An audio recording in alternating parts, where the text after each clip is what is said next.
নমস্কাৰ প্ৰিয় বন্ধু বান্ধৱীসকল সকলোকে শুভ সন্ধিয়া জনাইছো আৰু আজি সন্ধিয়া সময়তে এগৰাকী ভণ্টিয়ে মোলৈ ফোন কৰিছিলে আৰু ফোন কৰি তেখেতে এটা তেওঁৰ সমস্যা এটা মোক জনাইছিল আৰু তেওঁ মোক কৈছে যে যেহেতু আপুনি এগৰাকী স্বাস্থ্যকৰ্মী বুলি আমি জানো আৰু গতিকে আপুনি মোক অলপমান সহায় কৰিব লাগে আৰু এই সমস্যাটোৰ ওপৰত এটা ভিডিঅ' প্ৰস্তুত কৰি আপুনি ৰাইজলৈ আগবঢ়াই দিব কিয়নো মোৰ দৰে আৰু কেইবাগৰাকীও মাতৃয়ে ইয়াৰ পৰা উপকৃত হ'ব।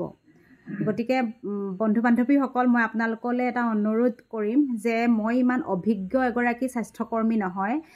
যিবিলাক প্ৰশিক্ষণত আমি কথা শুনিছোঁ জানিছোঁ বা শিকিছোঁ সেই কথাবিলাকেই মই আপোনালোকৰ বাবে আগবঢ়াই দিছোঁ কিয়নো আমাক যেতিয়া নেকি এটা প্ৰশিক্ষণ দিছে সেই প্ৰশিক্ষণটোৰ পৰা চৰকাৰো উপকৃত হ'ব লাগিব আৰু জনসাধাৰণো উপকৃত হ'ব লাগিব। সেয়েহে সেই কথাখিনিকে আপোনালোকৰ বাবে মই আগবঢ়াই দিছোঁ। গতিকে মোৰ যদি কেনেবাকৈ আপোনালোকে ভুল দেখা পায় তেতিয়াহ'লে আপোনালোকে সমালোচনা নকৰি সেই ভুলবিলাক আঙুলিয়াই দি আৰু শুদ্ধ কথাটো যাতে মোক বুজাই দিয়ে তাৰ বাবে মই আপোনালোকলৈ অনুৰোধ জনাইছোঁ। প্ৰথমতে এতিয়া সেই ভণ্টিগৰাকীৰ কথালৈ আহোঁ। তেওঁ মোক কৈছে যে তেওঁৰ এটা সন্তান আছে যিটো সন্তান মাত্ৰ 1 মাহ হৈছে বয়স আৰু সেই সন্তানটোক তেওঁ অনুভৱ কৰিছে যে তেওঁ যথেষ্ট পৰিমাণে গাখীৰ খুৱাব পৰা নাই বা গাখীৰ তেওঁ দিব পৰা নাই মাকৰ গাখীৰটো। তো সেইটো কাৰণে তেওঁ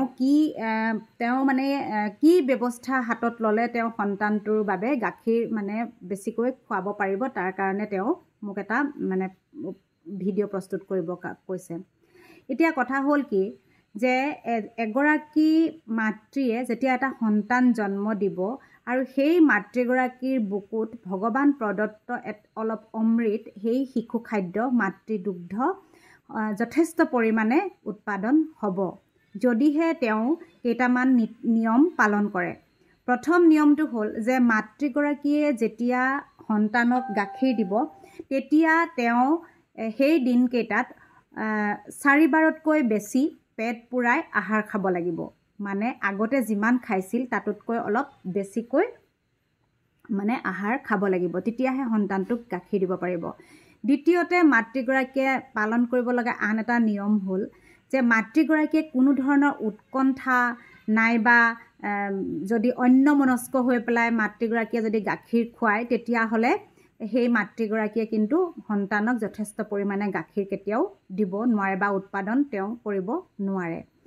তৃতীয়তে মাতৃগৰাকীয়ে এটা নিৰ্দিষ্ট সময়ৰ মূৰে মূৰে অলপ ঘনাই ঘনাই সন্তানক গাখীৰ খুৱাব লাগিব, তেতিয়াহে সন্তানে শুদ্ধ যিমান পৰিমাণে গাখীৰ খাব উৎপাদন হ'ব লাগে সিমান পৰিমাণে গাখীৰ তেওঁৰ বুকুত উৎপাদন হ'ব। গতিকে এইখিনি হ'ল তেওঁ পালন কৰিবলগীয়া নিয়ম, মাতৃগৰাকীয়ে পালন কৰিবলগীয়া নিয়ম। তাৰ লগতে আৰু দুটামান নিয়ম আছে যে শুদ্ধ ভংগীমা। আমাৰ মানুহবিলাকে আমি প্ৰায়ে দেখা পাওঁ যে মাতৃগৰাকীয়ে যেতিয়া সন্তানক গাখীৰ খুৱাবলৈ লয় তেতিয়া সন্তানক বহুতত আমি দেখা পাইছোঁ কেঁচুৱাটোক কোচত লৈ খোজকাঢ়ি ঘূৰি ফুৰি নাইবা কিবা এটা বেলেগ ধৰণৰ কাম কৰিয়ে সন্তানক গাখীৰ খুৱাই থকা আমি দেখা পাওঁ, কিন্তু তেতিয়াও কিন্তু সন্তানে গাখীৰ খাবলৈ নাপায়।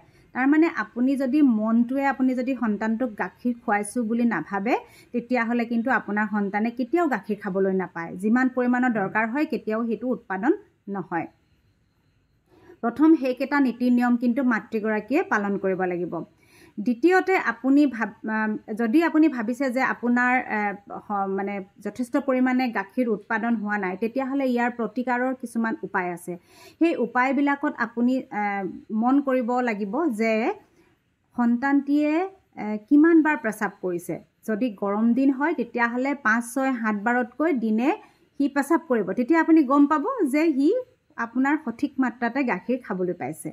আৰু যদি ঠাণ্ডা দিন হয় 8ৰ পৰা 9 বাৰলৈকে সি প্ৰস্ৰাৱ কৰিব, সি সঠিক মাত্ৰাতে সি গাখীৰ খাবলৈ পাইছে। তেতিয়াহ'লে আপুনি চিন্তা কৰিব নালাগে, সি আপোনাৰ যিমান পৰিমাণৰ গাখীৰ দৰকাৰ হৈছিল সিমান পৰিমাণৰে সি গাখীৰ খাবলৈ পাইছে।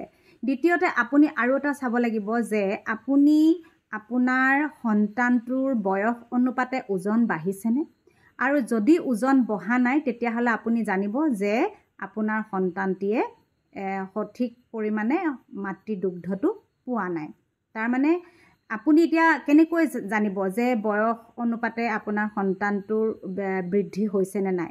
সেইটো আপুনি জানিব আপোনাৰ হাতত যিখন mother and child protection card বা MCP কাৰ্ড বা ইমিউনাইজেশ্যন কাৰ্ড বা যিখন আপোনালোকে কেঁচুৱাটো বেজী দিয়াবৰ কাৰণে লৈ যোৱা যিখন কাৰ্ড আছে, সেই কাৰ্ডখনত আপুনি চাব তাত এখন গ্ৰ'থ চাৰ্ট আছে। সেই গ্ৰ'থ চাৰ্টখনৰ গ্ৰাফডাল বয়স অনুপাতে ওজনটো বৃদ্ধি হৈছে নে নাই আপুনি চাই যাব।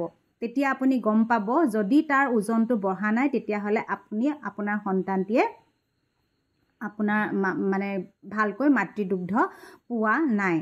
এতিয়া তাৰ পাছতে আৰু এটা কথা কি মাতৃগৰাকীয়ে প্ৰথমতে মই কৈছোঁ যে যথেষ্ট পৰিমাণে তেওঁ মানে যথেষ্ট সময়ৰ মানে বহুত সময়ৰ ব্যৱধানত গাখীৰ খুৱাব নালাগিব। মানে ঘনাই ঘনাই যদি মানে গাখীৰ খুৱায় তেতিয়াহ'লে মানে সেই মাতৃগৰাকীয়ে নিজৰ সন্তানটিক মানে সময়মতে বা মাতৃদুগ্ধটো দিব পাৰিব।